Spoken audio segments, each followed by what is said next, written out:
அஸ்ஸலாமு அலைக்கும் வரஹ்மத்துல்லாஹி வபரகாத்துஹு. இன்னல் ஹம்துலில்லாஹ் அஸ்ஸலாத்து வஸ்ஸலாமு அலா ரசூலில்லாஹ் முஹம்மது பின் அப்துல்லா அம்மாபாத். அன்பிற்குரிய சகோதரர்களே, உங்கள் அனைவருக்கும் தெரியும், உசைன் மன்பாயி என்பவர் கடந்த சில நாட்களுக்கு முன்பதாக அல் குர்ஆனுக்கு முரண்படும் செய்திகள் என்ற தலைப்பில் அறிஞர் பிஜே அவர்கள் முன்வைக்கக்கூடிய கருத்திற்கு மறுப்பு தெரிவித்து பேசிய ஒரு வீடியோவை ஒரு சிலர் முகநூலிலே பதிவு செய்திருந்தார்கள். அந்த வீடியோவிலே அவர் குறிப்பிடுகின்ற பல விஷயங்களுக்கு நாங்கள் நமது தரப்பினுடைய பதில்களை வழங்கி வருகிறோம். அந்த வீடியோவிலே முரண்பாடுகளை தக்க வைத்துக் கொள்ள வேண்டும், முரண்பாடுகளை நாங்கள் நீக்கி தெளிவு பெறக்கூடாது என்ற கருத்திலே அவர் பேசிய விஷயத்திற்கு மார்க்க ரீதியான விளக்கங்களை நாங்கள் வழங்கியிருந்தோம். அதே போன்று யுஹையலு இலைஹி என்பது பைத்தியத்தை குறிக்காது என்று அவர் சொன்ன விஷயத்திற்கு யுஹையலு இலைஹி என்பது கான யுஹையலு இலைஹி என்று மாறுகின்ற நேரத்தில் அது ஒரு விதமான மனநோயை குறிக்கிறது என்பதை குர்ஆன் சுன்னாவிலிருந்தும் மருத்துவ துறையிலிருந்தும் நாம் விளக்கம் சொல்லி தெளிவான ஆதாரங்களுடன் அதை நிரூபித்து இருக்கின்றோம்.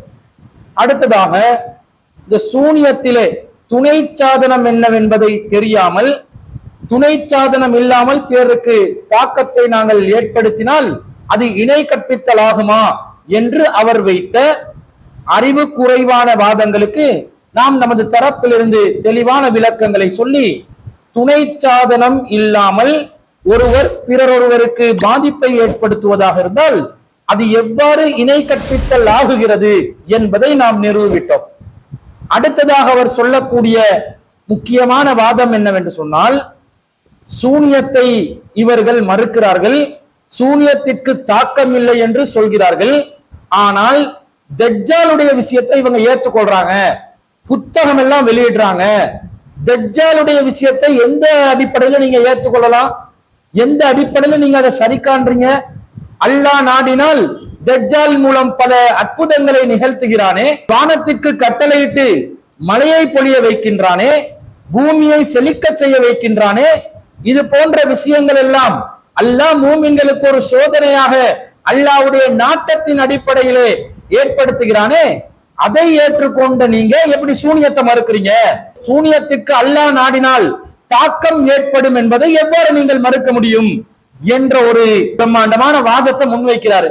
அப்ப நாம என்ன சொல்கிறோம் என்று சொன்னால், சூனியத்தினால் அல்லாஹ் நாடினால் பாதிப்பு ஏற்படும். இது எந்த அடிப்படையில்? அல்லாஹ் தஜ்ஜாலுக்கு அல்லாஹ் நாடினால். அப்ப என்ன சொல்றான்? சூனியக்காரன் அல்லாஹ்வா வச்சிட்டீங்களா? சூனியக்காரன் அல்லாஹ் இடத்துல கொண்டு போய் வச்சிட்டீங்களா? எதுவுமே இல்லாமல் தஜ்ஜாலினுடைய விஷயம் எங்கே கொண்டு போய் வைக்க வேண்டும்? ஆனால் தஜ்ஜாலினுடைய விஷயத்தில் இவங்க புத்தகம் போட்டிருக்கிறாங்க. என்ன போட்டிருக்கிறாங்க?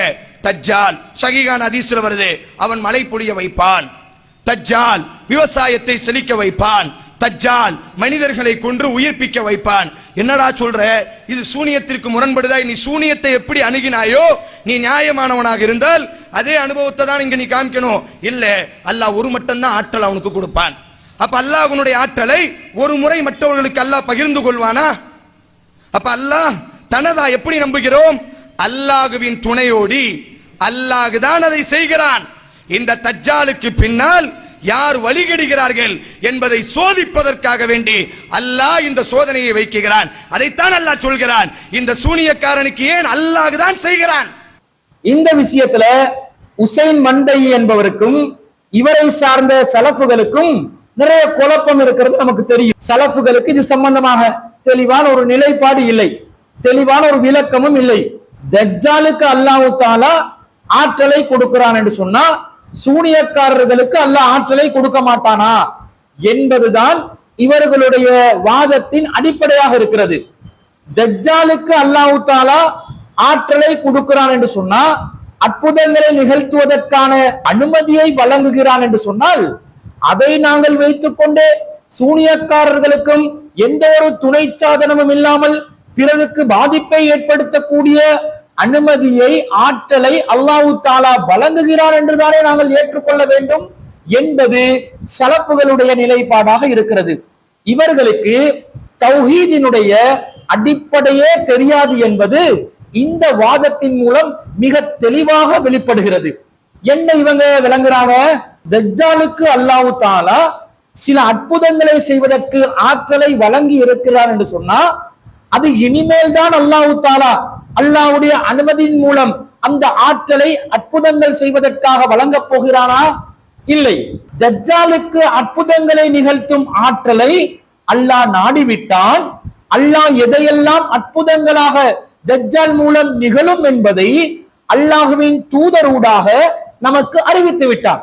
எது அல்லாஹ் தஆலா நாடிவிட்டான் என்று நமக்கு அறிவித்து விட்டானோ அதை அப்படியே நம்புவதுதானே ஈமான், அப்படியே ஏற்றுக்கொள்வதுதானே தௌஹீத். அந்த விஷயத்துல இனிமேல் அல்லாஹ் நாடுவானா, இனிமேல் அல்லாஹ் தஜ்ஜாலுக்கு நாடாமல் இருப்பானா என்று சர்ச்சை செய்வோமேயானால், அல்லாஹ் தஆலா அவனுக்கு அற்புதங்கள் செய்வதற்கு நாடிவிட்டேன் என்று அல்லாஹ் சொன்ன விஷயத்தை முழுமையாக நம்பாததை போன்று ஆகிவிடுகிறதே. இதை இவர்கள் சிந்திக்க மாட்டார்களா? அதாவது அல்லாஹ் ரப்புல் ஆலமீன் தஜ்ஜால் விஷயத்துல சில விஷயங்களை நாடிவிட்டான். அந்த விஷயங்கள் நிகழும் என்பதை அல்லாஹ்வின் தூதர் மூலமாக அறிவித்து விட்டார். எதை அல்லாஹ் முன்கூட்டியே நாடிவிட்டு தீர்மானித்து விட்டு எதிர்காலத்தில் இப்படித்தான் அது நிகழும் என்பதை அல்லாஹ் தெளிவுபடுத்தி விட்டானோ, அந்த விஷயத்துல போய் மீண்டும் ஒரு முறை நாங்கள் அது அல்லாஹ் நாடினால்தான் நடக்கும் என்று கூறுவது எப்படி இருக்குது தெரியுமா? அல்லாஹ் தஆலா ஏற்கனவே சொன்ன விஷயத்தை முழுமையாக நாங்கள் நம்பவில்லை என்ற ஒரு கருத்தை அது தருகிறது. அல்லாஹ்வே சொல்லிட்டா இது நடந்துரும், இப்படிதான் ஆகிரும். தன்னுடைய தூதர் மூலம் அதை வெளிப்படுத்தி விட்ட பிறகு மூமின் ஒருவர் வந்து அப்படி அல்லாஹ்வின் தூதர் சொல்லிவிட்டார்கள், ஆனாலும் அல்லாஹ் நாடினால் தான் நடக்கும் என்றா அதுல சந்தேகம் கொண்டு பேசுற மாதிரி இல்ல இருக்குது. அந்த விஷயங்களுக்கு அல்லாஹ் மீண்டும் ஒரு முறை நாட வேண்டும் என்று ஏதாவது விதி இருக்குதா? இல்லை. ஏற்கனவே அல்லாஹ் தீர்மானித்து விட்ட ஒரு விஷயத்துல, ஏற்கனவே அல்லாஹ்வின் தூதரூடாக அறிவித்த ஒரு விஷயத்துல மீண்டும் ஒரு முறை அல்லாஹ் நாடினால் தான் நடக்கும் என்று கேள்வி எழுப்புவதற்கோ யோசிப்பதற்கோ எந்த ஒரு தேவையும் கிடையாது. அல்லாஹ் ஒருவனுக்கு ஆற்றல் ஒன்றை கொடுத்து விட்டான் என்று சொன்னால் அந்த மனிதருக்கு அந்த ஆற்றல் உண்டு என்று ஈமான் கொள்வதுதானுங்க தௌஹீது. அந்த தௌஹீது சலஃபுகளிடம் இல்லை. அல்லாஹ்வே ஒருத்தனுக்கு நான் இந்த ஆற்றலை கொடுத்து விட்டேன் என்று அறிவித்து விட்டால் அது அவனுக்கு இருக்கிறதா நம்புறதுதான் தௌஹீது. இந்த மாதிரி நிலையில் சூனியக்காரர்களை அல்லாஹ் சொல்லி இருக்கின்றானா? சூனியக்காரர்களுக்கு இந்த தன்மை இருக்கிறது, இந்த ஆற்றல் இருக்கிறது. சூனியக்காரர்களுக்கு தான் நினைத்தவருக்கு நினைத்த நேரத்தில் நினைத்த விதத்தில் பாதிப்பை ஏற்படுத்தக்கூடிய ஆற்றலை அல்லாஹ்வாகிய நான் வழங்கிவிட்டேன், அதை நான் நாடிவிட்டேன், நான் தீர்மானித்து விட்டேன். சூனியக்காரனை தான் நினைத்தவர்களுக்கெல்லாம் துணை சாதனம் இல்லாமல் பாதிப்பு ஏற்படுத்தக்கூடிய ஆற்றல் மிக்கவர்களாக நான் டிசைன் செய்து விட்டேன் என்று சொல்லி அல்லாஹ் தஆலா திருக்குர்ஆனிலேயோ அல்லாஹ்வின் தூதர் ஸல்லல்லாஹு அலைஹி வஸல்லம் அவர்கள் நபி மொழிகளிலேயோ எங்கேயாவது ஒரு இடத்துல சொல்லி இருக்கிறாங்களா? இல்லை. அப்ப எப்படி சூனியக்காரனை கொண்டு போய் நீங்க தஜ்ஜாலோட ஒப்பிட்டு பேசுவீங்க? ஒப்பிட்டு பேசலாமா? இதை இன்னும் நாங்கள் புரிந்து கொள்வதாக இருந்தா, ஷைத்தானுக்கு அல்லாஹ் வழங்கிய ஆற்றலும் ஷைத்தான் விஷயத்தில் அல்லாஹ் எவ்வாறு நாடி இருக்கிறான் என்பதையும் நாங்கள் புரிந்து கொண்டாலே இந்த தஜ்ஜால் மேட்டர் என்னது, சூனியக்காரன் மேட்டர் என்னன்றது தெளிவாக தெரிந்துவிடும். ஷைத்தானுடைய விஷயத்தை நாங்க எப்படி ஈமான் கொண்டிருக்கிறோம்? ஷைத்தானுக்கு மனிதர்களை வழி கெடுக்கக்கூடிய ஆற்றலை அல்லாஹ் நாடிவிட்டான், அல்லாஹ் ஏற்கனவே தீர்மானித்து விட்டான்.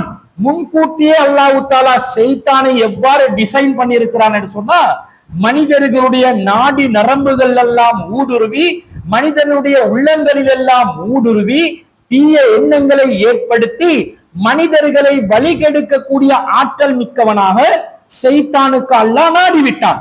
இதை திருக்குர்ஆன்ல அல்லாஹ் சொல்லும் பொழுது 15வது அத்தியாயத்தில் 38வது வசனத்தில் அல்லாஹ் குறிப்பிடுகிறான், கால ரப்பி ஃபஅன்லிர்னி இலா யௌமி யுபஅஸூன், மறுமையில் அவர்கள் எழுப்பப்படும் நாள் வரைக்கும் எனக்கு நீ அவகாசம் அளிக்க வேண்டும் என்று ஷைத்தான் இறைவனிடம் கோரிய போது, கால ஃபஇன்னக மினல் முன்தரீன் இலா யௌமில் வக்தில் மஅலூம், நீ அறியப்பட்ட ஒரு நேரம் வரைக்கும் அவகாசம் அளிக்கப்பட்டவன் தான் என்று அல்லாஹ் தஆலா திருக்குர்ஆனில் கூறுகிறார். அல்லாஹ் தஆலா இதுல என்ன சொல்றான்?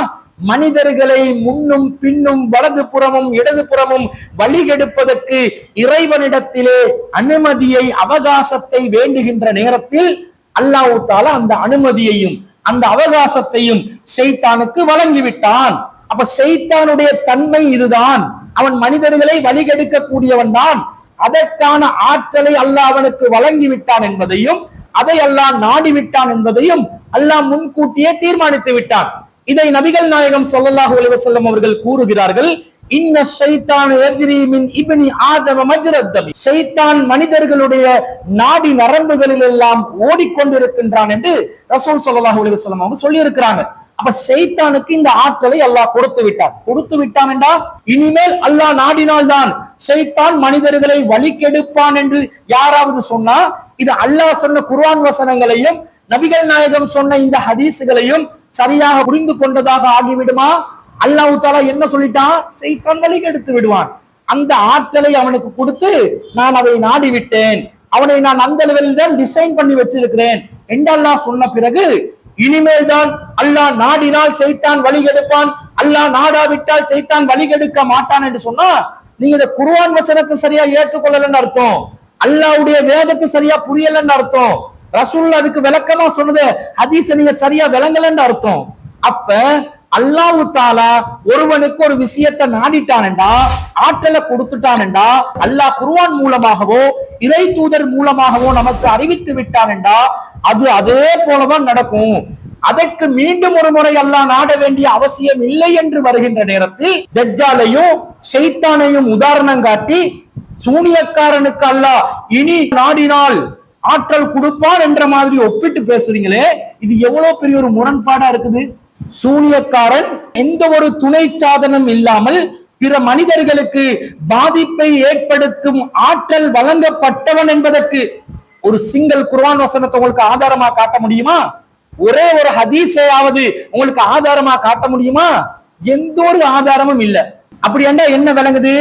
சூனியக்காரனுக்கு அல்லாஹ் இந்த ஆற்றலை கொடுத்ததற்கு எந்த ஒரு ஆதாரமும் இல்லை. அப்ப சூனியக்காரன் அப்படி டிசைன் பண்ணப்பட்ட ஒருவன் இல்ல. ஏற்கனவே சூனியக்காரனுக்கு அல்லாஹ் தஆலா இன்னென்ன ஆற்றல்களை வழங்கி விட்டான் என்பதை அல்லாஹ் அறிவித்திருந்தால், அல்லாஹ்வின் தூதர் ஸல்லல்லாஹு அலைஹி வஸல்லம் அவர்கள் அறிவித்திருந்தால் நீங்கள் தஜ்ஜாலை உதாரணம் காட்டலாம். அப்படி சூனியக்காரனுக்கு அல்லாஹ்வும் அல்லாஹ்வுடைய தூதரும் அறிவித்திருக்கிறார்களா? இல்லை. அப்ப எப்படி தஜ்ஜாலை நீங்க உதாரணம் காட்டுவீங்க? இனிமேல் இந்த சலஃபு கும்பல் தஜ்ஜால உதாரணம் காட்டுறதுக்கு நினைச்சும் பார்க்க கூடாது. உங்களுக்கு தௌஹீது தெரியாது, உங்களுக்கு அடிப்படை ஏகத்துவம் என்னன்றது தெரியாது, உங்களுக்கு அரபு வார்த்தைகள்ல மாயாஜாலம் போட்டு பேசுறதுக்கு தெரியுமே தவிர உங்களுக்கு இஸ்லாத்துல அக்கீதா என்னன்னு தெரியல, உங்களுக்கு இஸ்லாத்துல அடிப்படை கொள்கை என்னன்றது தெரியல. உடனடியாக சலஃபுகள் என்ன செய்வார்கள் தெரியுமா? 2வது அத்தியாயத்தில் 102வது வசனத்தை எடுத்து காட்டுவாங்க. என்ன காட்டுவாங்க? வமாஹும் பிவாரின பிஹி மின் அஹதின் இல்லா பிஇذنில்லாஹ். அல்லாஹ்வின் விருப்பமின்றி அதன் மூலம் அவர்களால் யாருக்கும் பாதிப்பை ஏற்படுத்த முடியாது என்று அல்லாஹ் சொல்கிறானா இல்லையா?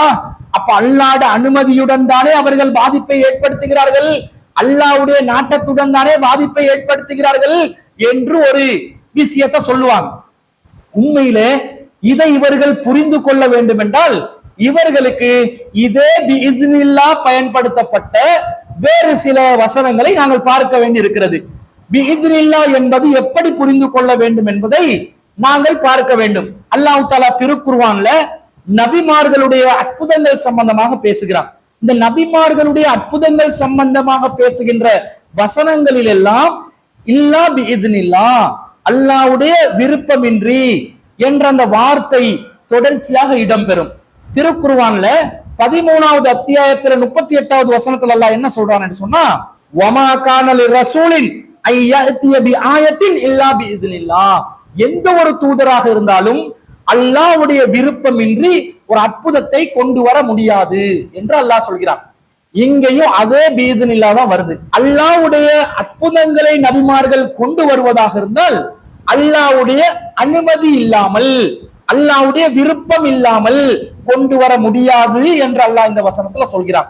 இதே போன்று கருத்து தரக்கூடிய இதே அற்புதங்கள் சம்பந்தப்பட்ட இன்னொரு வசனம் சூரத்து இப்ராஹிம்ல 11வது வசனத்துல இடம்பெறுகிறது.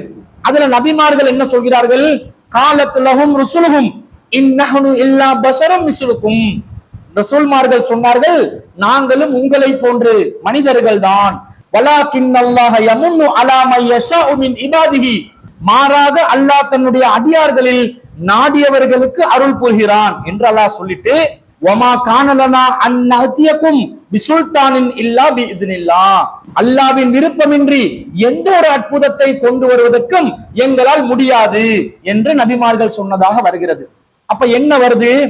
அல்லாஹு ரப்புல் ஆலமீன் நபிமார்களுக்கு அற்புதங்களை செய்வதற்காக அல்லாஹ்வுடைய அனுமதி இல்லாமல் செய்ய முடியாது என்று சொல்கிறார். அல்லாஹ்வுடைய விருப்பமின்றி, அல்லாஹ்வுடைய அனுமதியின்றி, அல்லாஹ்வுடைய நாட்டமின்றி அற்புதங்களை நபிமார்களுக்கு நிகழ்த்த முடியாது என்று அல்லாஹ் சொல்கிறான். அப்ப நாங்க இதை எப்படி விளங்கணும் என்று சொன்னா, நபிமார்கள் அற்புதம் செய்வதாக இருந்தால் அல்லாஹ்வுடைய அனுமதியை பெற்றுதான் செய்ய வேண்டும். அல்லாஹ்வுடைய அனுமதி என்று சொன்னால், பிஇذنில்லாஹ் என்று சொன்னால் அல்லாஹ்வுடைய கட்டளை வர வேண்டும் என்று அர்த்தம். உذனுல்லாஹ் என்று சொன்னா அல்லாஹ்வுடைய கட்டளை என்று அர்த்தம். நபி ஒருவர் ஒரு அற்புதத்தை நிகழ்த்துவதாக இருந்தால் அல்லாஹ்வுடைய கட்டளை வர வேண்டும். அல்லாஹ்வுடைய கட்டளை வந்த பிறகுதான் அந்த அற்புதம் நிகழும். எந்த நபியும் தான் நினைத்த நேரத்தில், நினைத்த நொடியில், நினைத்த அற்புதத்தை செய்யும் ஆற்றல் படைத்தவர்கள் அல்ல. அல்லாஹ் அப்படிதான் சொல்றான், நபிமார்கள் அற்புதம் செய்வதாக இருந்தால் என்னுடைய விருப்பம் இல்லாமல், அனுமதி இல்லாமல், கட்டளை இல்லாமல் செய்ய முடியாது. நபிமார்களும் அதையே தான் சொல்கிறார்கள். நாங்கள் அற்புதம் நிகழ்த்துவதாக இருந்தால் அல்லாஹ்வுடைய விருப்பம் வேண்டும், அல்லாஹ்வுடைய அனுமதி வேண்டும், அதாவது அல்லாஹ்வுடைய கட்டளை வேண்டும் என்று சொல்கிறார்கள். நினைத்த நேரத்தில் நினைத்ததை சாதிக்கக்கூடிய ஆற்றலை அல்லாஹ் நபிமார்களுக்கே வழங்கவில்லை. அப்ப இல்லா பிஇذنில்லாஹ் என்று சொன்னால் அல்லாஹ்வுடைய கட்டளைகளை கொண்டு அற்புதங்கள் செய்வது என்று அர்த்தம். இதை புரிந்து கொள்வதற்காக மூசா நபி மூலம் அல்லாஹ் நிகழ்த்திய அற்புதம் சம்பந்தமாக நாங்கள் பார்ப்போம். அல்லாஹ் தஆலா என்ன சொல்றான்? மூசா நபி அவர்கள் ஒரு கைத்தடியை வைத்திருந்தார்கள். இந்த கைத்தடி மூலமாக 4 சந்தர்ப்பங்களில் அற்புதங்கள் நிகழ்ந்தன. அப்ப அந்த 4 சந்தர்ப்பங்கள் அல்லாஹ் எப்படி சொல்றான்? முதலாவது, தூர்சினா மலையில் அல்லாஹ் மூசா நபியுடன் பேசுகிறார். அந்த சந்தர்ப்பத்தில் அல்லாஹ் மூசா அலைஹிஸ்ஸலாமிடம், வமா தில்க பியமீனிக யா மூசா, மூசாவை உம்முடைய வலக்கரத்தில் இருப்பது என்ன என்று அல்லாஹ் கேட்டான். அவர் சொல்கிறார், காலையா அசாய, இது என்னுடைய கைத்தடி, அத்தவக்கஹு அலைஹா, நான் இதன் மூலம் ஊன்றிக் கொள்வேன், வா உஸ்ஸுபிஹா அலா கனமி, நான் என்னுடைய கால்நடைகளுக்கு இதன் மூலம் இலைகளை பறித்துக் கொள்வேன், இதன் மூலம் எனக்கு இன்னும் பல பயன்கள் உண்டு என்று மூசா நபி சொல்கிறார்.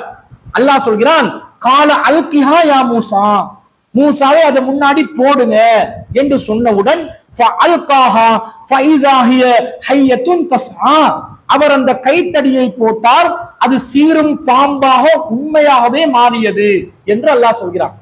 இந்த இடத்தில் தூர்சினா மலையில் அல்லாஹ்வுடன் மூசா நபி பேசுகின்ற நேரத்தில் கைத்தடியை வைத்துக் கொண்ட மூசா நபி அலைஹிஸ்ஸலாம் அந்த கைத்தடியை சாதாரண ஒரு கைத்தடியின் நிலையில் இருந்துதான் புரிந்து கொள்கிறார்கள். ஆனா அல்லாஹ்வுடைய கட்டளை அந்த கைத்தடிக்கு எப்ப வருகிறதோ, அல்லாஹ் எப்போது மூசா நபிக்கு கைத்தடியை முன்னாடி தூக்கி வீசுங்க, தூக்கி போடுங்க என்று அல்லாஹ் சொல்கிறானோ, அந்த நேரத்தில் அந்த சாதாரண நிலையில் இருந்த கைத்தடி அற்புதமான ஒரு நிலைக்கு மாறுகிறது. எப்படி அற்புதம் நிகழ்கிறது? அது ஒரு சீரும் பாம்பாக உண்மையாகவே வடிவம் பெறுகிறது. இது அல்லாஹ் தஆலாவுடைய கட்டளை வருகின்ற நேரத்தில் ஒரு சாதாரண நிலையில் இருந்த ஒரு விஷயம் ஒரு அற்புதமாக மாறக்கூடியது நாங்கள் இந்த வசனத்திலிருந்து பார்க்கிறோம். இரண்டாவதாக, மூசா நபிக்கும் ஃபிரௌனுடைய சூனியக்காரர்களுக்கு மத்தியில் ஒரு போட்டி நிகழ்ந்தது. அந்த போட்டியின் போதும் மூசா நபி அலைஹிஸ்ஸலாத்துடைய கைத்தடி அற்புதமான ஒரு பொருளாக மாறியது. அது எப்படி நடக்குது? அல்லாஹ் சொல்கிறான், வஅவ்ஹைனா இலா மூசா அன் அல்கி அஸாக, மூசாவுக்கு நாம் வஹி அறிவித்தோம், மூசாவே உங்களுடைய கைத்தடியை நீங்கள் போடுங்கள், ஃபஇதா ஹிய தல்கஃபு மா யஃபிகூன், அப்போது அவர்கள் இட்டு கட்டியதை அந்த கைத்தடி விழுங்கும் என்று நாம் மூசாவுக்கு வஹி அறிவித்தோம் என்று அல்லாஹ் சொல்கிறான். ஒரு சாதாரண நிலையில் இருந்த கைத்தடிய அல்லாஹ் தஆலா எப்ப வஹி மூலம் அறிவித்து அதை போடுமாறு மூசா நபிக்கு கட்டளை இடுகின்றானோ, அந்த நேரத்தில் தான் அந்த கைத்தடி அற்புதம் நிகழ்த்தக்கூடிய ஒரு பொருளாக மாறி உண்மையான பாம்பாக மாறி சூனியக்காரர்கள் இட்டு கட்டியதை விழுங்கக்கூடிய ஒரு நிலைக்கு செல்கிறது. இந்த அற்புதம் நிகழ்வதற்கு அல்லாஹ்வுடைய கட்டளை வந்ததா இல்லையா? இப்ப நபிமார்கள் நினைத்த நேரத்தில் எல்லாம் அற்புதங்கள் செய்ய முடியுமா? அதே மூசா அலைஹிஸ்ஸலாம் அவர்கள் ஏற்கனவே இதே கைத்தடி உண்மையான பாம்பாக மாறியதை பார்த்திருக்கிறார்கள். சூனியக்காரர்கள் கயிறுகளையும் கைத்தடிகளையும் போட்ட நேரத்தில் மூசா நபியாக தீர்மானம் ஒன்றை எடுத்து உடனடியாக கைத்தடியை போட்டாரா? அல்லாஹ்வுடைய வஹி வரும் வரைக்கும், கட்டளை வரும் வரைக்கும் காத்திருந்தார்களா? கட்டளை வந்த பிறகுதானே மூசா நபி அலைஹிஸ்ஸலாம் அவர்கள் கைத்தடியை போட்டார்கள். பிறகுதானே அது பாம்பா மாறிச்சு. அப்ப மூசா நபி என்ன விளங்குறாங்க? நானா இந்த கைத்தடியை போட்டா பாம்பாக மாறாது. அல்லாஹ் கட்டளையிட்ட பிறகு நான் கைத்தடியை போட்டால் அப்போதுதான் அது பாம்பாக மாறும். எப்படி அற்புதம் நிகழுது என்று விளங்குதா? அல்லாஹ்வுடைய கட்டளை வராமல் இறைவனுடன் தொடர்பில் இருக்கும் ஒரு நபிக்கே அற்புதத்தை நிகழ்த்த முடியாது. அடுத்ததாக மூசா நபி அலைஹிஸ்ஸலாம் அவர்கள் இதே கைத்தடியை பயன்படுத்துகிறார்கள். எப்படி பயன்படுத்தப்படுது? ஃபிரௌனுடைய ஆட்கள் மூசா நபி அவர்களை அவர்களுடைய சகாக்களையும் துரத்தி வருகிறார்கள். முன்னாடி கடல் இருக்கிறது, பின்னாடி ஃபிரௌனின் படை தாக்குவதற்காக துரத்தி கொண்டு வருகிறார்கள். இந்த நேரத்தில் மூசா நபி அலைஹிஸ்ஸலாம் அவர்களுடைய தோழர்கள் என்ன கேட்டார்கள்? ஃபலம்மா தரா அல் ஜம்ஆன், இரு கூட்டத்தினர் நேருக்கு நேர் பார்த்து கொண்ட நேரத்தில் கால அஸ்ஹாபு மூசா இன்னா லமுதுரகூன், மூசாவே நாங்கள் பிடிக்கப்பட்டு விட்டோம் என்று மூசா நபியின் தோழர்கள் கூறினார்கள். கால கல்லா இன்ன மஹிய ரப்பி சயஹ்தீன், அவ்வாறு இல்லை, என்னுடன் என் இறைவன் இருக்கின்றான், அவன் எனக்கு ஒரு வழி காட்டுவான் என்று மூசா நபி அவர்கள் சொன்னார்கள். அப்ப மூசா நபியிட கைத்தடி இருக்குது, முன்னாடி கடல், பின்னாடி ஃபிரௌனின் படை, தன்னுடைய தோழர்கள் வேற உடனடியாக ஏதாவது பண்ணுங்க நாங்க மாட்டிக்கொண்டோம் என்று சொல்லும் பொழுது மூசா நபி காத்து கொண்டிருக்கிறார்கள். ஏன் காத்து கொண்டிருக்கிறாங்க? அல்லாஹ் ஒரு வழி காட்டட்டும், என்ன வழி காட்டுவான் என்றது தெரியாது. அப்போது அல்லாஹ் சொல்கிறான் ஃபஅவ்ஹைனா இலா மூசா அன்ரிப் பிஅஸாக்கல் பஹர், அப்போது நாம் மூசாவுக்கு அறிவித்தோம், மூசாவே உம்முடைய கைத்தடியால் கடலுக்கு அடிப்பீராக. கடலுக்கு அடிச்ச உடனே ஃபன்ஃபலக ஃபகான குல்லு ஃபிர்கின் கத்தௌதில் அலீம், அது இரண்டாக பிளந்தது, ஒவ்வொரு பிளவும் பெரும் மலை போன்று இருந்தது என்று அல்லாஹ் தஆலா குர்ஆன்ல சொல்றான். இப்ப என்ன நடக்குது? மூசா நபி கைத்தடியை வைத்திருந்தார்கள். இரண்டு சந்தர்ப்பங்களில் இந்த கைத்தடி அற்புதம் நிகழ்த்தி இருந்ததை கண்கூடாக பார்த்த மூசா நபி அவர்கள் தன்னை தற்காத்துக் கொள்வதற்கும் தன்னுடைய தோழர்களை தற்காத்துக் கொள்வதற்கும் இந்த கைத்தடியை பயன்படுத்தி கடல்ல அடிச்சாரா? அல்லாஹ்வுடைய வஹி வரும் வரைக்கும் காத்திருந்தாரா? கடல் பிளந்த ஒரு பிரம்மாண்டமான அற்புதம், நபிமார்களுடைய வரலாற்றில் நிகழ்ந்த மிகப்பெரிய ஒரு அற்புதம். அந்த அற்புதத்திற்கு அல்லாஹ்வுடைய கட்டளை வர வேண்டும், அதுவரைக்கும் ஒரு நபி காத்திருக்க வேண்டும். இதுதான் அற்புதங்களுடைய நிலை. இதே கைத்தடி அடுத்ததாக பயன்படுத்தப்படுகிறது. எப்படி? மூசா நபி அலைஹிஸ்ஸலாம் அவர்களுடைய சமுதாயத்துடன் கடல் கடக்க செய்து அவர்கள் ஒரு தேசம் இல்லாமல் நாடோடிகளாக அலைகிறார்கள். அந்த நேரத்தில் தாகத்துக்கு தண்ணீர் தேவைப்படுகிறது. மூசா நபியிடம் வந்து அவர்கள் கேட்கிறார்கள், வைதிஸ்தஸ்கா மூசா லிகௌமிஹி, மூசா நபி அவர்கள் உடனடியாக அல்லாஹ்விடத்தில் தன்னுடைய சமுதாயத்திற்காக தண்ணீர் கேட்கிறார்கள். அந்த நேரத்தில் அல்லாஹ் சொல்கிறான், ஃபகுல்னல் ரிப் பிஅஸாக்கல் ஹஜர், நாம் சொன்னோம் மூசாவே உமது கைத்தடியால் அந்த பாறைக்கு அடிப்பீராக என்று ஒரு பாறையை காட்டி கைத்தடியால் அடிக்குமாறு அல்லாஹ் சொல்கிறான். ஃபன்ஃபஜரத் மின் ஹுஸ்னதா அஷ்ரத ஐனா, அதன் மூலம் 12 நீரூற்றுகள் பீரிட்டன என்று அல்லாஹ் தஆலா சொல்கிறான். அப்ப அந்த இடத்துல ஒரு பாறையை பிளந்து தண்ணீரை வரவழைப்பதற்கு மூசா நபி அலைஹிஸ்ஸலாத்துடைய கைத்தடி பயன்படுத்தப்படுகிறது. அவராக பயன்படுத்தினாரா? அல்லாஹ்வுடைய கட்டளை வரும் வரைக்கும் காத்திருந்தாரா? அல்லாஹ்விடம் தண்ணீருக்காக வேண்டி அல்லாஹ்வுடைய கட்டளை வந்த பிறகுதானே பாறைக்கு அடித்தார். மூசா நபியாக அந்த பாறைக்கு அடித்திருந்தால் தண்ணீர் பீரிட்டு வந்திருக்குமா? வந்திருக்காது. அப்ப ஒரு அற்புதம் என்றால் எப்படி புரியணும்? நபிமார்கள் அற்புதங்களை அல்லாஹ்வுடைய அனுமதியின்றி கொண்டு வர மாட்டார்கள், அல்லாஹ்வுடைய விருப்பமின்றி கொண்டு வர மாட்டார்கள், அல்லாஹ்வுடைய நாட்டமின்றி கொண்டு வர மாட்டார்கள்.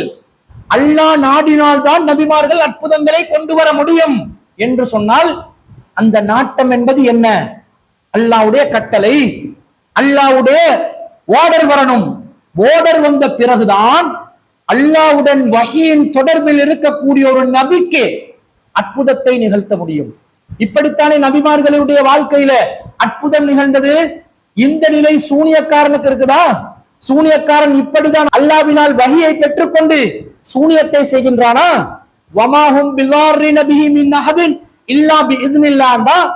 அல்லாஹ்வின் விருப்பம் இல்லாமல் இதன் மூலம் அவர்களால் யாருக்கும் பாதிப்பை ஏற்படுத்த முடியாதுன்னா, அல்லாஹ்வுடைய கட்டளையை சூனியக்காரர்கள் பெற்றுக்கொண்டு பிற மனிதர்களுக்கு துணை சாதனம் இல்லாமல் பாதிப்பை ஏற்படுத்துகிறார்கள் என்றுதான் சலஃபுகள் சொல்ல போகிறீர்களா? அப்ப சூனியக்காரர்களுக்கு வஹி வருவதாக சலஃபுகள் நம்புகிறீர்களா? எவ்வளவு பெரிய ஒரு வழிகேடாக போயிடும். சூனியக்காரனுக்கு அல்லாஹ்வுடைய இடத்தை கொடுக்க வேணாம் என்று சொன்னா, சூனியக்காரனுக்கு அல்லாஹ்வுடைய இடத்தை கொடுத்து நபிமார்களுடைய இடத்தையும் கொடுக்கக்கூடிய நிலைக்கு சலஃபுகள் சென்று விட்டீர்களே. சூனியக்காரன் பிறருக்கு பாதிப்பை ஏற்படுத்துவதற்கு ஒரு சாதாரண மனிதன் கையாளும் வழிமுறைகளில் அவன் பாதிப்பை ஏற்படுத்துவானா இருந்தா இதெல்லாம் அவசியம் இல்லை.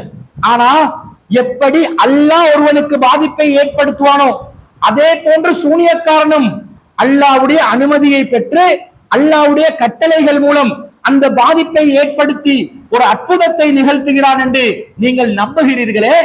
இது எவ்வளவு பெரிய ஒரு இணை கற்பித்தல், எவ்வளவு பெரிய ஒரு வழிகேடு. கடைசியில சூனியக்காரனை நபியாக்கிட்டீங்க. சூனியக்காரனுக்கு ஆற்றல் இல்ல, அல்லாஹ்வுடைய இடத்துக்கு கொண்டு போவாதீங்க என்று சொன்னா, ஒரு புறம் அல்லாஹ்வுடைய இடத்துக்கு கொண்டு போய் மறுபுறம் என்ன பண்றீங்க? நபிமார்களுடைய இடத்துக்கு கொண்டு போய் சூனியக்காரர்களை வைத்து விட்டீர்கள். இதுதான் இல்லா பிஇذனில்லாஹ்வா? நபிமார்கள் அற்புதம் நிகழ்த்துவதா இருந்தாலும் அல்லாஹ்வுடைய கட்டளை வந்த பிறகுதான் நிகழ்த்துவார்கள் என்று வந்த பிறகு சூனியக்காரன் எப்படி அற்புதமான காரியங்களை நிகழ்த்துவான்? எங்கேயோ ஒரு இடத்துல இருந்து எங்கேயோ ஒரு இடத்துல இருக்கக்கூடிய ஒருத்தனுக்கு எந்த தொடர்பும் இல்லாமல் எந்த ஒரு புற சாதனமும் இல்லாமல் அவனுக்கு பாதிப்பை ஏற்படுத்தக்கூடிய ஆற்றலை சூனியக்காரன் பெற்றிருக்கிறான் என்று சொன்னா, இதையும் அல்லாஹ் நாடுவான் என்று சொன்னா, அல்லாஹ்வுடைய கட்டளை அவனுக்கு வரும் என்றால் வஹி மூலம் அல்லாஹ் அவனுக்கு உதவி செய்வான் என்று நீங்கள் அறிவிப்பீர்களா? இதுதான் சலஃபுகளுடைய கொள்கையா? சூனியக்காரனுக்கு வஹி வரும், சூனியக்காரனுக்கும் இறை செய்திகள் வரும். எப்படி நபிமார்களுக்கு அல்லாஹ்வுடைய கட்டளைகள் மூலம் அற்புதங்களை நிகழ்த்தும் ஆற்றலை அல்லாஹ் கொடுக்கிறானோ அது மாதிரி சூனியக்காரனுக்கும் அல்லாஹ் கொடுக்கிறான் என்று நீங்கள் அறிவிப்பீர்களா? பகிரங்கமாக சூனியக்காரனுக்கு வஹி வரும் என்று அறிவிப்பீர்களா? உங்களோட கொள்கை என்னன்னு விளங்குதா? உங்களோட கொள்கை எந்த அளவுக்கு உங்களை தடம் புரள செய்து விளங்குதா? அப்ப வமாஹும் பில்வாரின பிஹி மின் அஹதின் இல்லா பிஇذனில்லாஹ் என்றால் இவங்க சொல்ற அர்த்தம் இதுக்கு கிடையாது. சூனியக்காரனுக்கு புறச்சாதனம் இல்லாமல் ஒருவனுக்கு பாதிப்பை ஏற்படுத்துவானாம், அதை அல்லாஹ் நாடுவானாம் என்ற கருத்தில் அல்லாஹ் சொன்னானா? சொல்லல. மாறாக அல்லாஹ் எப்படி சொல்றான்? இது அல்லாஹ் தஆலா சூனியக்காரனுக்கு இந்த ஆற்றல் வழங்கினதாக அர்த்தம் இல்லை. அப்படி அல்லாஹ் சொன்னதாக நாங்கள் ஏற்றுக்கொண்டால் சூனியக்காரனுக்கும் அல்லாஹ் கட்டளைகளை இறக்குகிறான், அல்லாஹ் வஹியை இறக்குகிறான் என்ற ஒரு விபரீதமான ஒரு கருத்துக்கு வந்துடும். அது மிகப்பெரிய ஒரு வழிகேடாக போய்விடும். அப்படி என்றா என்னதான் இந்த வசனம் சொல்லுது? வமாஹும் பிலாரின பிஹி மின் அஹதின் இல்லா பிஇذனில்லாஹ். அல்லாஹ்வின் விருப்பமின்றி இதன் மூலம் அவர்களால் யாருக்கும் பாதிப்பை ஏற்படுத்த முடியாது என்ற இந்த வசனத்தை நாங்க எப்படி புரிஞ்சு கொள்ளணும்? அல்லாஹ் நாடினால் சூனியக்காரர்களுக்கு பாதிப்பு ஏற்படுத்த முடியும் என்று இந்த வசனத்தில் எங்கேயும் குறிப்பிடப்படவில்லை. அல்லாஹ் நாடினால், அல்லாஹ் விரும்பினால் சூனியக்காரர்களுக்கு பாதிப்பை ஏற்படுத்தக்கூடிய ஆற்றலை நான் வழங்கியுள்ளேன் என்று அல்லாஹ் இந்த வசனத்துல சொல்லி இருக்கிறானா? சொல்லல. இந்த வசனத்தை நாங்க எப்படி புரிஞ்சு கொள்ளணும்? இதற்கு திருக்குர்ஆன்ல 6வது அத்தியாயத்துல 80வது வசனம் என்ன மாதிரி சொல்லுதுன்றதை பார்த்தா 202வது வசனத்துல இந்த வமாஹும் பிலாரின பிஹி மின் அஹதின் இல்லா பிஇذனில்லாஹ் என்பதை எவ்வாறு புரிந்து கொள்ள வேண்டும் என்பதை நமக்கு தெளிவாக புரிந்து கொள்ளலாம். 6:80 என்ன சொல்லப்படுது? இப்ராஹிம் நபி அலைஹிஸ்ஸலாம் அவர்களுடைய சமுதாயம் அவர்களுடன் கடுமையான முறையில் தர்க்கம் செய்கிறார்கள். அதை பற்றி அல்லாஹ் சொல்லும் பொழுது வஹாஜஹு கௌமுஹு, அவருடன் அவருடைய சமுதாயம் தர்க்கம் செய்தார்கள், விவாதம் செய்தார்கள். கால அத்துஹாஜூனி ஃபில்லாஹி, நீங்கள் அல்லாஹ் விஷயத்திலே என்னுடன் தர்க்கம் செய்கிறீர்களா? வகது ஹதானி, அவன்தான் எனக்கு நேர்வழி காட்டி இருக்கிறான். வலா அகாஃபு மா துஸ்ரிகூன பிஹி இல்லா ஐயஷா ரப்பி ஷைஆ, எனது இறைவன் நாடினாலே தவிர நீங்கள் இணை கற்பிக்க கூடியவைகளுக்கு நான் அஞ்ச மாட்டேன் என்று இப்ராஹிம் நபி அலைஹிஸ்ஸலாம் கூறியதாக வருகிறது. அப்படி என்றால் என்ன அர்த்தம்? இப்ராஹிம் நபி என்ன சொல்றாங்க?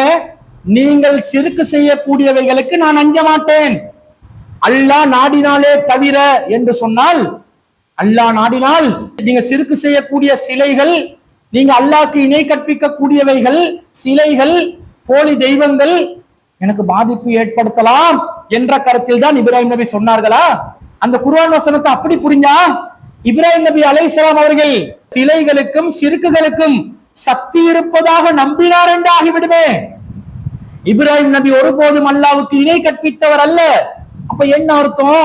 இப்ராஹிம் நபி என்ன சொல்றாங்க?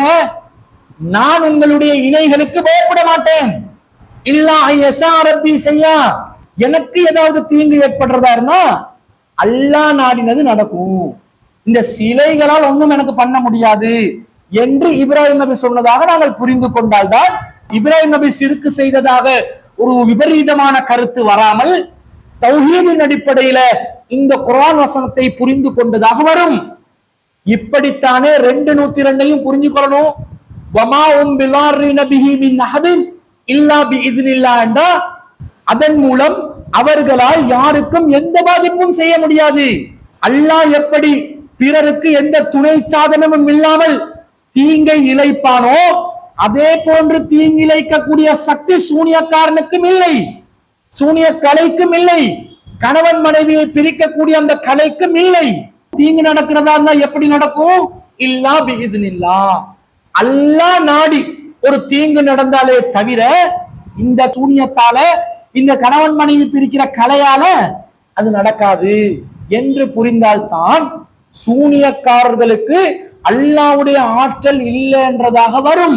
அப்படிதான் அதை புரிந்து கொள்ள வேண்டும். ஒரு உதாரணத்தை சொல்கிறேன். ஒருவர் ஒரு பயணம் செல்வதற்காக வீட்டிலிருந்து வெளியேறுகிறார். வெளியேறுகின்ற நேரத்தில் ஒரு பூனை குறுக்கே செல்கிறது. இந்த நேரத்தில் ஒருவர் கூறுகிறார், பயணத்தை நிறுத்திருங்க, இந்த பயணத்தை தொடராதீங்க, உங்களுக்கு கெட்ட சகுனமா இருக்குது என்று சொல்லும் போது அந்த மனிதர் என்ன சொல்கிறார்? இல்லை, நான் இந்த பயணத்தை தொடர்வேன், அல்லாஹ் நாடினாலே தவிர எனக்கு இதன் மூலம் எந்த தீங்கும் நடக்காது என்று சொல்கிறார். இதை எப்படி புரிஞ்சு கொள்ளணும்?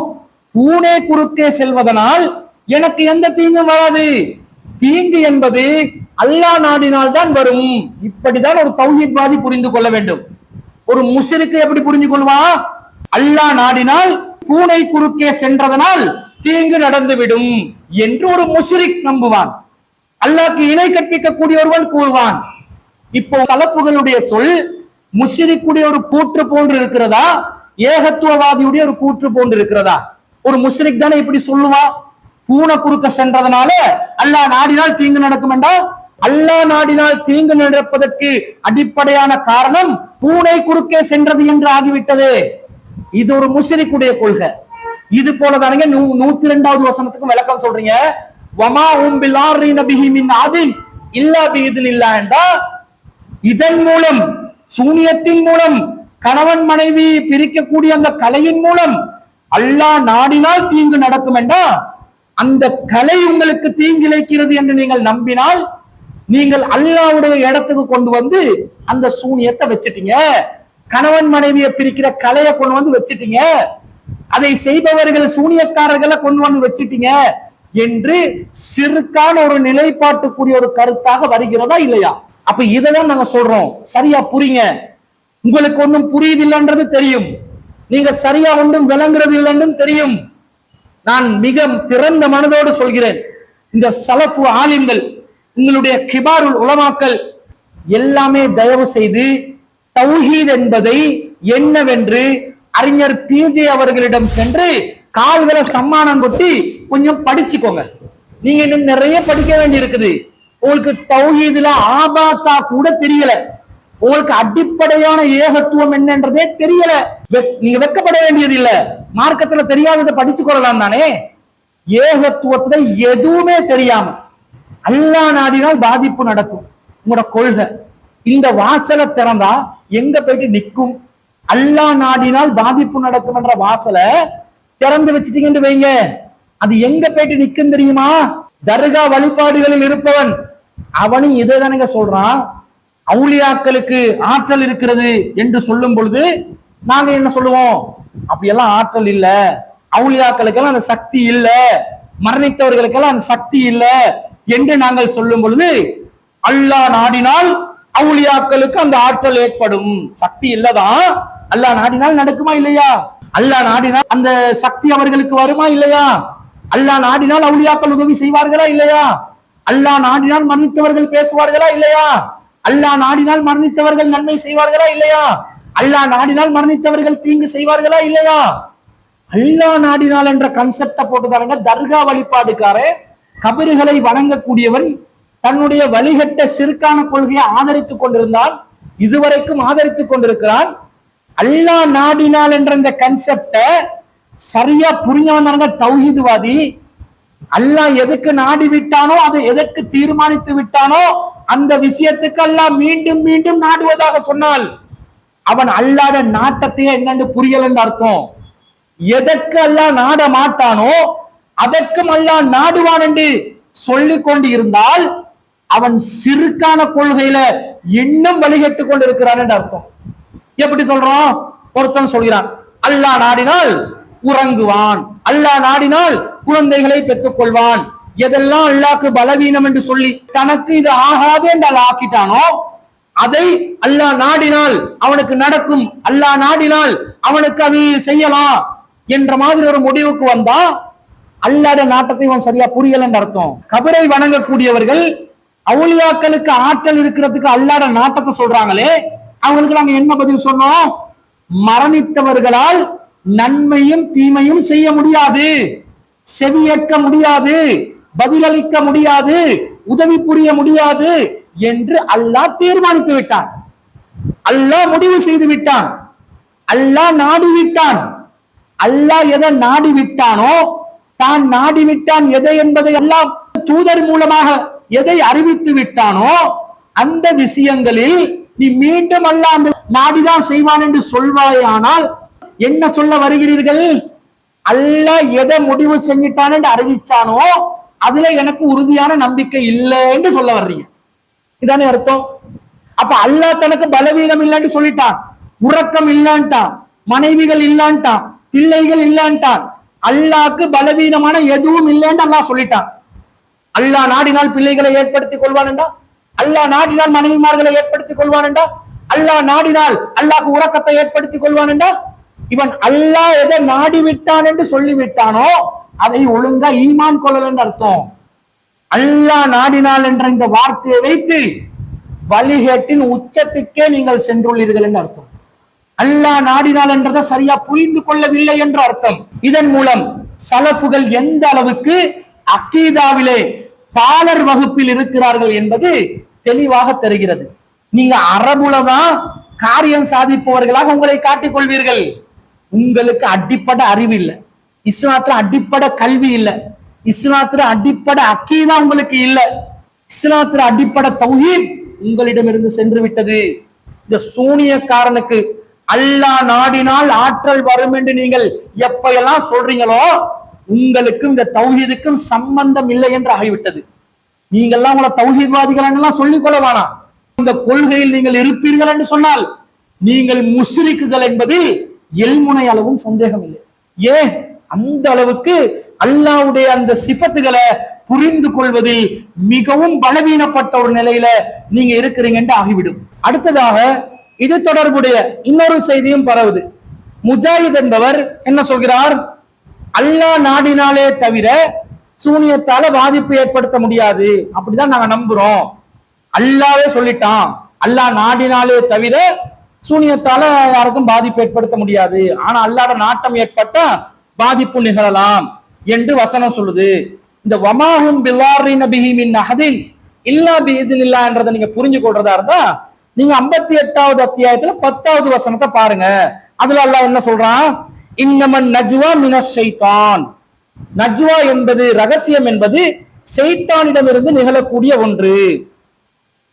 லியஹ்சுனல்லதீன ஆமனு, மூமின்களை கவலைப்படுத்துவதற்காக, வலைஸ பிலாரிஹிம் ஷைஆ இல்லா பிஇذனில்லாஹ், அல்லாஹ்வின் நாட்டம் இல்லாமல் அவனால் அவர்களுக்கு சிறிதளவும் பாதிப்பை ஏற்படுத்த முடியாது என்று அல்லாஹ் சொல்கிறானே. இந்த இடத்திலும் இந்த ரகசியம் மூலமாக ஷைத்தான் மூமின்களை கவலையடைய செய்கிறான். ரகசியம் என்பது ஷைத்தானிடமிருந்து நிகழக்கூடிய ஒன்று. அதன் மூலம் மூமின்களுக்கு கவலை ஏற்படுகிறது. ஷைத்தான் இந்த ரகசியத்தை ஏற்படுத்தி மூமின்களை கவலைப்படுத்த நினைத்தாலும் அல்லாஹ் நாடினாலே தவிர அது நடக்காது. அந்த கவலை மூலம் பாதிப்பு ஏற்படாது என்று அல்லாஹ் சொல்வதிலிருந்து அல்லாஹ் நாடினால் இந்த ரகசியத்தின் மூலம் கவலை ஏற்படுத்தலாம் என்று சொல்கிறானா இல்லையா?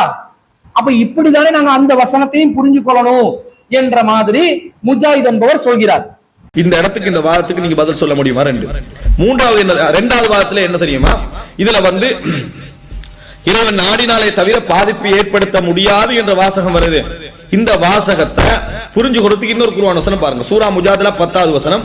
அல்லாஹ் தஆலா சொல்றான், இன்னமன் நஜ்வா மினஷ் ஷைத்தான். ரகசியம் பேசுதல் என்பது ஷைத்தானிடமிருந்து ஏற்படுவது. லியஹ்ஸுனல்லதீன ஆமனு. அதன் மூலம் முஃமின்கள் கவலைப்பட வேண்டும் என்பதற்காக ஷைத்தான் ஏற்படுத்துகிறான். ஷைத்தான் முஃமின்கள் கவலைப்பட வேண்டும் என்பதற்காக இந்த ரகசியம் பேசுகிற சிஸ்டத்தை ஏற்படுத்துகிறான். ரெண்டு பேர் பேசிக்கின்றதா மூணாவது மூமின் என்ன செய்வான்? கவலைப்படுவான். ரசூல் ஸல்லல்லாஹு அலைஹி வஸல்லம் சொன்னார்கள். அவனுக்கு அது தொந்தரவாய்க்கும் என்று சொன்னார்கள். இதுக்காக தான் ஷைத்தான் இந்த ரகசியத்தை ஏற்படுத்தி இருக்கிறான். அல்லாஹ் தஆலா சொல்றான், வலைஸ பிதார்ரிஹிம் ஷைஆ. ஷைத்தானால் இந்த ரகசியத்தின் மூலம் எந்த பாதிப்பையும் அவர்களுக்கு ஏற்படுத்த முடியாது. இல்லா பிஇذنில்லாஹ். அல்லாஹ்வுடைய அனுமதியை கொண்டே தவிர. அப்ப ரகசியம் கவலை ஏற்படுத்தாதா? ரகசியத்தால பாதிப்பு வராதா? ஏன்னா அல்லாஹ்வுடைய அனுமதியை கொண்டுதானே பாதிப்பு ஏற்படுத்தலாம் அல்லாஹ் தஆலா சொல்றான். அப்படியே நம்ம அதை விளங்குவோம். கவலை ரகசியம் பேசினா கவலை வரும். இறைவன் நாடினால். இறைவன் நாடாம எல்லாருக்குமே அந்த கவலை என்ன செய்ய முடியாது? ஏற்படுத்த முடியாது என்றுதான் விளங்கணும். ஃபல்யதவக்கலில் வஅலல்லாஹி ஃபல்யதவக்கலில் முஃமினூன். தவக்குல் செய்கிற மூமின்கள் அல்லாஹ் மீது தவக்குல் வைக்கட்டும். அதே மாதிரி தான் இந்த வசனம் இருக்குது. அதை இப்படி புரிஞ்சுக்கொள்ளுங்க, இதே மாதிரி புரிஞ்சுக்கொள்றீங்க. அப்ப என்ன புரிஞ்சுக்கணும்னு சொன்னால், பாதிப்பை இறைவன் நாடினால் ஏற்படுத்த முடியும். நேரடியா குர்ஆன் வசனம் சொல்லுது. இந்த கவலைக்கும் ஷைத்தானுக்கும் எந்த சம்பந்தமும் இல்லை. இந்த வசனத்துல அல்லாஹ் என்ன சொல்றான்? ரகசியம் பேசுவதன் மூலமாக மூமின்களுக்கு கவலை ஏற்படுத்துவதற்கு ஷைத்தான் நினைக்கிறான். இந்த கவலை ஏற்படுத்துறதுக்கும் ஷைத்தானுக்கு எல்லாம் எந்த சம்பந்தமும் இல்லை. கவலை ஏற்படுத்துறது அல்லாஹ் ஏற்படுத்தக்கூடியது. அல்லாஹ் நாடினால் ஒருத்தனுக்கு கவலையை ஏற்படுத்துவான், அல்லாஹ் நாடினால் கவலையை ஏற்படுத்தாம விடுவான். இந்த ரகசியத்தின் மூலம் ஷைத்தானால் மூமின்களுக்கு எந்த தீங்கும் ஏற்படுத்த முடியாது. ரகசியம் பேசுவதன் மூலம் மூமின்களுக்கு கவலை ஏற்படுத்துறதெல்லாம் அல்லாஹ் புறத்திலிருந்து நடக்கக்கூடிய ஒன்றே தவிர ஷைத்தானால் இதெல்லாம் செய்ய முடியாதுன்னு அல்லாஹ் இந்த இடத்துலயும் சொல்றான். இப்படித்தானே இந்த வாசகத்தை புரிஞ்சு கொள்ளணும். இப்படி புரியாம சிறுக்குக்கு இடம் கொடுக்கிற மாதிரி நீங்க புரிஞ்சு கொள்ள முடியுமா? மூமின்களுக்கு கவலை ஏற்படுத்துவது ஷைத்தான் செய்யற வேலையா? துக்கத்தை ஏற்படுத்துவது, சந்தோஷத்தை ஏற்படுத்துவது அல்லாஹ் செய்யும் வேலை. ஒருவனை சந்தோஷமாக வைக்க வேண்டுமா, கவலையாக வைக்க வேண்டுமா, அது அல்லாஹ் தான் செய்வான். அல்லாஹ்வுடைய ஆற்றலால் நடக்கக்கூடிய ஒன்று. அதுக்கு ஷைத்தானுக்கு எந்த தொடர்பும் இல்லை. ரகசியம் பேசுவதால மூமின்களுக்கு கவலை ஏற்படுத்துறதுக்குரிய சூழ்ச்சிகளை செய்யலாம். ஆனால் அந்த ரகசியத்தின் மூலமாக மூமின்களுக்கு கவலை ஏற்படுவதும் கவலை ஏற்படாமல் இருப்பதும் யார் தீர்மானிப்பது? அல்லாஹ் தீர்மானிப்பது. இந்த வசனத்தை எப்படிதான் புரிஞ்சு கொள்ளணும் என்றோம். சிறுக்கான கருத்துக்கு நீங்க ஏன் புரிஞ்சு கொள்றீங்க? அப்ப ஷைத்தான் தான் மனிதர்களுக்கு கவலையை ஏற்படுத்துகிறான், ஷைத்தான் தான் மனிதர்களுக்கு சந்தோஷத்தை ஏற்படுத்துகிறான். அந்த ஆற்றல் ஷைத்தானுக்கு தான் இருக்கிறது என்று நீங்கள் சொல்ல வருகிறீர்களா? ஷைத்தானுக்கு கொடுக்கப்பட்ட ஆற்றல் என்ன? மனிதர்களை வழி தவறச் செய்வது, மனிதர்களை வழி கெடுப்பது, நேரான வழியில் குறுக்க அமர்வது. அல்லது யுவஸ்விசு ஃபி சுதூரின் நாஸ். மனிதர்களுடைய உள்ளங்களிலே தீய எண்ணத்தை அவன் ஏற்படுத்துவான். தீய எண்ணம் ஏற்படுத்துறது தான் வேலை. ஒருத்தனுக்கு கவலை ஏற்படுத்துறது, சந்தோஷத்தை ஏற்படுத்துறது யாருடைய வேலை? அது அல்லாஹ்வுடைய வேலை. அந்த அதிகாரத்தை அல்லாஹ் ஷைத்தானுக்கு கொடுக்கல. ஷைத்தான் மூமின்களுக்கு கவலை ஏற்படுத்துறதுக்கு முயற்சி செஞ்சாலும் அது நடக்குமா? நடக்காது. ரகசியம் பேசுறதுக்கு ஏற்பாடு செஞ்சு மூமின்களை கவலை அடைய செய்யக்கூடிய காரியத்தை ஷைத்தான் நிகழ்த்தினாலும் மூமின்களுக்கு கவலை ஏற்படுத்துவதும் மூமின்களுக்கு சந்தோஷத்தை ஏற்படுத்துவதும் ஷைத்தானால் நிகழாது. அது யாரால் நிகழும்? அல்லாஹ்வால் தான் நிகழும். இப்படித்தான் அல்லாஹ் சொல்கிறான். இதே மாதிரி 680 வசனம். 680 எப்படி புரிஞ்சு கொள்வீங்க? 6வது அத்தியாயத்துல 80வது வசனம் இதே மாதிரி தானே வருது. வலா அகாஃபு மா துஷ்ரிகூன பிஹி இல்லா யஸா ரப்பி ஷையா. இதே தான் கேட்கிறோம். அல்லாஹ் நாடியதை தவிர நீங்கள் இணை கற்பிக்கக்கூடிய சிலைகளுக்கு நான் அஞ்ச மாட்டேன் என்றார். அப்ப அல்லாஹ் நாடினால் சிலைகளுக்கு அஞ்சக்கூடிய நிலை உருவாகுமா? இப்ராஹிம் நபியவே சிலைகள் அச்சுறுத்துமா? இப்ராஹிம் நபி அலைஹிஸ்ஸலாத்தையே சிலைகள் பயங்காட்டுமா, பயமுறுத்துமா? அல்லாஹ் நாடினாலே தவிர உங்களுடைய சிலைகளுக்கு நான் அஞ்ச மாட்டேன் என்றார். அல்லாஹ் நாடினால் சிலைகளுக்கு அஞ்சிடுவேன் என்ற ஒரு நிலை ஏற்படுமா? தௌஹீதின் அடிப்படையில் இருந்து வசனங்களை அணுகுங்கள். ஏகத்துவத்தின் அடிப்படையில் இருந்து வசனங்களை அணுகுங்கள். நீங்க அந்த இடத்தை விட்டு தடம் புரண்டுட்டீங்க. அதனால் தௌஹீதின் அடிப்படையில இருந்து வசனங்கள் உங்களுக்கு புரியாமல் இருக்கிறது. இதே போன்ற கருத்து தரக்கூடிய இதே போன்ற நடையில் உள்ள குர்ஆன் வசனங்கள் ஏராளமா இருக்குது. 7வது அத்தியாயத்தில் 188வது வசனம் என்ன சொல்கிறது? குல் நபியே சொல்லுங்கள், லா அம்லிகு லினஃப்ஸி நஃபஅன் வலா லர்ரா, எனக்கே நன்மை செய்யவோ தீமை செய்யவோ நான் அதிகாரம் படைத்தவன் அல்ல, இல்லா மாஷா அல்லாஹ், அல்லாஹ் நாடியதை தவிர என்று அல்லாஹ் சொல்கிறான். இதே கருத்துல 10வது அத்தியாயத்துல 49வது வசனமும் வருகிறது. நபிக்கு அல்லாஹ் சொல்றான், நபிக்கு நன்மை செய்து கொள்வதாக இருந்தாலும் நபிக்கே தீங்கு செய்து கொள்வதாக இருந்தாலும் நபி அதிகாரம் படைத்தவர் அல்ல, அல்லாஹ் நாடினாலே தவிர என்று அல்லாஹ் சொல்கிறான். அப்ப அல்லாஹ் நாடினால் நபி தானாகவே தனக்கு நன்மை செய்து கொள்வாரா? அல்லாஹ் நாடினால் நபி தானாகவே தனக்கு தீமை செய்து கொள்வாரா? ஒருவருக்கு நன்மை செய்யும் அதிகாரமும் தீங்கிழைக்கும் அதிகாரமும் அல்லாஹ்வுடையது. அல்லாஹ்வை தவிர யாராலும் யாருக்கும் நன்மை செய்யவும் முடியாது, தீமை செய்யவும் முடியாது. தான் இஸ்லாத்துடைய அடிப்படை. அல்லாஹ் தஆலா திருக்குர்ஆன்ல சொல்றான், யதுஉ மின் தூனில்லாஹி மா லா யதுர்ருஹு வலா யன்ஃபஉஹு. 22வது அத்தியாயத்தில் 12வது வசனத்தில் அல்லாஹ் சொல்கிறான், அல்லாஹ்வை அன்றி தனக்கு தீங்கிழைக்காததையும் பயனளிக்காததையும் அவன் அழைக்கின்றான். அல்லாஹ் அல்லாதவர்களால் ஒருவனுக்கு நன்மையும் செய்ய முடியாது, தீமையும் செய்ய முடியாது என்பதை அல்லாஹ் இந்த இடத்தில் குறிப்பிடுகின்றான். ஒருவனுக்கு நன்மை செய்வதாக இருந்தாலும் தீமை செய்வதாக இருந்தாலும் அல்லாஹ் தான் செய்யணும். அல்லாஹ்வை விட்டுட்டு ஒருவனுக்கு நன்மை செய்ய முடியாத தீமை செய்ய முடியாத ஒன்றை அழைப்பதாக இருந்தால் அதை வழிகேடு என்று அல்லாஹ் சொல்கிறான். அப்ப நன்மை செய்யும் அதிகாரம் தீமை செய்யும் அதிகாரம் யாருக்கு இருக்குது? அல்லாஹ்க்கு தான் இருக்குது. நானாக எனக்கு நன்மை செய்து கொள்ள முடியுமா? நானாக எனக்கு தீங்கிழைத்துக் கொள்ள முடியுமா? முடியாது. இதே போன்று அல்லாஹ் 5வது அத்தியாயத்தில் 76வது வசனத்தில் சொல்கிறான், குல் அத்தஅபுதூன மின் தூனில்லாஹ் மா லா யம்லிகு லக்கும் லர்ரம் வலா நஃபா, உங்களுக்கு நன்மையும் தீமையும் செய்ய முடியாத அல்லாஹ் அல்லாதவைகளை வணங்குகிறீர்களா? அல்லாஹ் கேட்கிறான். எங்களுக்கு அல்லாஹ்வை தவிர வேறு யாராலும் நன்மையும் தீமையும் செய்ய முடியாது என்று இந்த வசனங்கள் கூறுகின்றனவா இல்லையா? இதுதான் தௌஹீத், இதுதான் அடிப்படை. அப்ப எனக்கு நானே நன்மை செய்து கொள்ள முடியுமா? எனக்கு நானே தீங்கிழைத்துக் கொள்ள முடியுமா? முடியாது. அப்ப நபிகள் நாயகம் ஸல்லல்லாஹு அலைஹி வஸல்லம் அவர்களுக்கு அல்லாஹ் என்ன சொல்கிறான்? அல்லாஹ் நாடினாலே தவிர தனக்கே நன்மையும் தீங்கும் செய்வதற்கு நான் அதிகாரம் படைத்தவன் அல்ல என்று சொல்கிறார்கள். அப்ப அல்லாஹ் நாடினால் நபிகள் நாயகம் தனக்குத்தானே நன்மையும் தீமையும் செய்து கொள்ள அதிகாரம் படைத்தவர்களா? இப்படிதான் அல்லாஹ் நாடினால் என்பதை புரிவீர்களா? முஜாஹித் என்பவர் எந்த அளவுக்கு ஆய்வில்லாத, இஸ்லாத்தின் அடிப்படையில் தெளிவில்லாத, இஸ்லாமிய அகீதாவை புரிந்து கொள்ளாத, இஸ்லாமிய அடிப்படையில் பாடசாலை நிலையில் இருப்பவர் என்பது இந்த வசனத்துக்கு இவர் கொடுக்கும் விளக்கத்திலிருந்து விளங்குதா இல்லையா? அப்ப ரகசியம் என்பதன் ஊடாக கவலை ஏற்படுத்துவது அல்லாஹ் நாடினவனுக்கு அல்லாஹ் நடத்துவானே தவிர சைத்தான்களை எல்லாம் செய்ய முடியாது. இப்படித்தானே புரிஞ்சுக்கொள்ளணும். அக்கீதா அடிப்படையில புரிந்து கொள்ளணும்.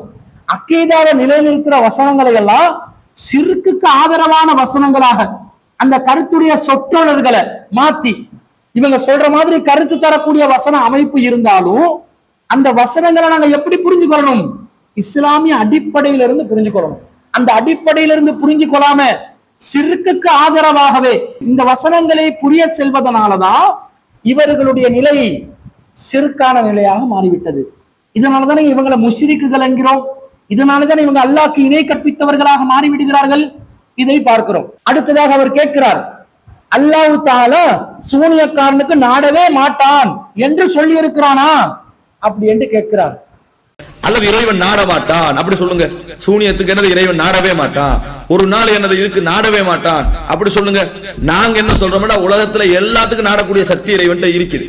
நாடுவானா இல்லைன்றது அவன் கையில் உள்ள விஷயம். ஏன்னா அல்லாஹ் தஆலா நேரடியா சொல்றான் வமா ஹும் பிதார்ரீன பிஹி மின் அஹதின் இல்லா பிஇذنில்லாஹ். இறைவன் எங்கேயாவது சொல்லி இருந்தால் ஓகே, நான் இந்த விஷயத்தை நாட மாட்டேன், மனிதர்களுக்கு கொடுக்க மாட்டேன் அப்படின்னா பரவாயில்ல. அல்லாஹ் என்ன சொல்றான், என் அனுமதியை கொண்டே தவிர அவர்களுக்கு பாதிப்பு ஏற்படுத்த முடியாது. நினைச்ச மாத்திரத்தில் நீங்க சூனியம், ஏன்னா அப்படி நம்பினாங்க மக்கள்கிட்ட இருந்த நம்பிக்கை சூனியக்காரர்களை பத்தி நம்பிக்கை எப்படின்னா, சூனியம் என்றது நினைச்சத்தை செய்யும் என்ற நம்பிக்கை அவர்கள்ட்ட இருந்தது. விளங்கிட்டா, எதை எடுத்தாலும் சூனியம் தான். எதை எடுத்த சுலைமான் பறந்தாலும் சூனியம், கள்ள புலந்து ஒட்டகம் வந்தாலும் சூனியம், சந்திரன் ரெண்டா புலந்தாலும் சூனியம், எதை எடுத்தாலும் சூனியம் நம்பிக்கை கொண்டிருந்தான். அப்ப அல்லாஹ் தஆலா சொல்றேன், ஏன் அனுமதி கொண்டுதான் அப்பா சூனியத்தால பாதிப்பு ஏற்படுத்தலாம், நினைச்ச மாதிரி எல்லாம் சூனியக்காரன் ஏற்படுத்த முடியாதுன்னு சொல்றான். அப்படித்தான் நம்ம சொல்றோம். சூனியக்கார் அல்லாஹ் முதல்ல என்ன சொல்றான், அவர்கள் பிரிக்கக்கூடியதை கற்றுக்கொண்டார்கள். அந்த பிரிக்கக்கூடியதை கற்றுக்கொண்டார்கள் என்பது மூட்டி விடுறதல்ல. அப்படின்னா நான் நீங்க எல்லாம் சூனியக்காரன் அந்த மாதிரி நடந்து சொன்னா, நம்ம தெரியாம தவறாம அப்படி பேசிட்டோம்னா சூனியக்காரன் அர்த்தமாயிரும். எங்களை எல்லாம் சூனியக்காரன் கூப்பிட்டு செஞ்சுட்டா சிறுக்கு செஞ்சுட்டான்னு சொல்ல வேண்டி ஏற்படும். யாராவது ஏதாவது பேசி கடன் மனைகள்ல பிரிவு ஏற்படுத்தி விட்டான்னு சொன்னா அவன் சூனியக்காரன் சொல்ல வேண்டி ஏற்படும். அன்புள்ள சகோதரர்களே சகோதரிகளே, இதை நீங்கள் புரிந்து கொள்ள வேண்டும். அல்லாஹ் தஆலா சூனியக்காரனுக்கு நாடி இருப்பதாக எங்க சொல்லி இருக்கிறான்? சூனியக்காரனுக்கு நினைத்த நேரத்தில் நினைத்த விதத்தில் பிறருக்கு துரச்சாதனம் இல்லாமல் பாதிப்பு ஏற்படுத்தும் ஆற்றல் வழங்கப்பட்டவர்கள் தான் என்று அல்லாஹ் குர்ஆனிலே எங்க சொல்லி இருக்கின்றார்? நபிகள் நாயகம் ஸல்லல்லாஹு அலைஹி வஸல்லம் அவர்கள் எங்கே சொல்லி இருக்கிறார்கள்? எங்கேயும் வரல. நீங்களாக அல்லாஹ் நாடினால் சூனியக்காரனுக்கு இது பாதிப்பு ஏற்படுத்த முடியாது என்று அல்லாஹ் சொல்லி இருக்கிறானான்னு கேட்டா, அல்லாஹுவை போன்று யாரும் செயல்பட மாட்டார்கள். அல்லாஹ் திருக்குர்ஆனில் சொல்கிறான், லைஸ கமிஸ்லிஹி ஷைஉன், அவனை போன்று எதுவும் இல்லை. வலம் யகுல் லஹு குஃபுவன் அஹத், அல்லாஹ்வுக்கு நிகராக யாரும் இல்லை. அல்லாஹ் இயங்குவதை போன்று அல்லாஹ்வுடைய தன்மைகளை கொண்ட எவரும் எதுவும் இல்லை. இதுதான் அக்கீதா. உங்களுக்கு அக்கீதால தெளிவில்லைன்றது விளங்குதா இல்லையா? நீங்க இஸ்லாத்தின் அடிப்படையில புரிதல் இல்லைன்றது விளங்குதா இல்லையா? அல்லாஹ்வுடைய சிஃபத்துகளை கொண்டவனாக ஒரு மனிதன் இருக்க மாட்டான்.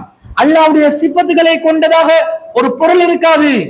அல்லாஹ்வினால் படைக்கப்பட்ட எதுவும் அல்லாஹ்வுடைய சிஃபத்துகளை கொண்டதாக இருக்காது. இதுதான் இஸ்லாத்துடைய அடிப்படை அக்கீதா, தௌஹீதுடைய அடிப்படை. முஜாஹித் நீங்களாம் தௌஹீத்வாதி என்று சொல்லிக் கொள்ளாதீங்க. உங்களுக்கு அடிப்படை இஸ்லாத்துல விளக்கங்கள் இல்லை. முஜாஹித் உட்பட, இந்த முர்ஷித் அப்பாசி உட்பட, ஹுசைன் மன்பை உட்பட சலஃப்ல பெரிய பெரிய உலமாக்கள் எல்லாம் அல்லாஹ்வுக்காக வேண்டி அறிஞர் பீஜ கிட்ட போய் தௌஹீத படிங்க, எது தௌஹீத்ன்றது உங்களுக்கு விளங்கும். நீங்க எல்லாம் தௌஹீத சரியா படிக்கவே இல்லை. தௌஹீதுடைய அடிப்படை உங்களுக்கு தெரியல. தௌஹீத் என்ன சொல்லுதுன்னு உங்களுக்கு புரியல. நீங்க தௌஹீத் என்ற போர்வையில் பசுத்தோல் போத்திய புலிகளாக மக்கள் மத்தியிலே நடித்துக் கொண்டிருக்கிறீர்கள். உண்மையான தௌஹீத் உங்களுடைய தரப்பில் இல்லை என்பது இதன் மூலம் தெல்ல தெளிவாக நிரூபணமாகிறது. 40 ஆண்டு காலமாக ஏகத்துவ பிரச்சார களத்திலே இஸ்லாத்தின் அடிப்படை அக்கு வேறாக ஆணி வேறாக துல்லியமாக அல்லாஹ்வுடைய ஆற்றல், அதிகாரம், சிப்பத்துகள், தன்மைகள் எல்லாத்தையும் மிக அழகாக உறுதியாக எடுத்துரைக்கக்கூடிய அந்த அறிஞரோட நீங்க பேசுறதுக்கு வராம இருக்கிறதுக்கு காரணம் இதுதான். அவரோட கலந்துரையாடவோ விவாதிக்கவோ நீங்கள் தயாராக இல்லாமல் இருப்பதற்கு காரணம் இதுதான். உங்களுக்கு அக்கீதால தெளிவில்லை, உங்களுக்கு அடிப்படையில தெளிவில்லை. இதுல வேற பெரிய பெரிய பேச்சு. அவர்கள் அறிஞர்களா, மற்றவர்கள் ஜாகில்களா, மற்றவர்களுக்கு விளக்கம் பத்தலையா, அவங்களுக்கு தான் விளக்கம் தெரியுமா, ஒரு குர்ஆன் வசனத்தை எப்படி அணுகணும் என்று தெரியல, ஒரு ஹதீஸை எப்படி அணுகணும் என்று தெரியல, ஒரு அடிப்படை அக்கீதாவை எப்படி புரியணும் என்று தெரியல. இவர்கள் எல்லாம் சலஃபுகள். இந்த ஜாக் அமைப்பு உட்பட இலங்கையில் இருக்கக்கூடிய சலஃபு அமைப்புகள் அனைத்தும் இந்த லட்சணத்தில் தான் இருக்கிறார்கள், இந்த தரத்தில் தான் இருக்கிறார்கள். அரபு மட்டும் வரும் வாயில என்று பேசுவார்கள். அடிப்படை விஷயம் இல்லை, விஷயம் இல்லாதவர்கள். அடிப்படை விஷயம் இல்லை என்று விளங்குது. எனவே பொதுமக்களாகிய உங்களுக்கு கூறுகிறோம், இவர்களுடைய விஷயத்துல ஏமாந்துடாதீங்க. அவங்க கொண்ட கொள்கையில உறுதியும் இல்லை, அவர்களிடம் சத்தியமும் இல்லை, அவர்களிடம் தெளிவும் இல்லை.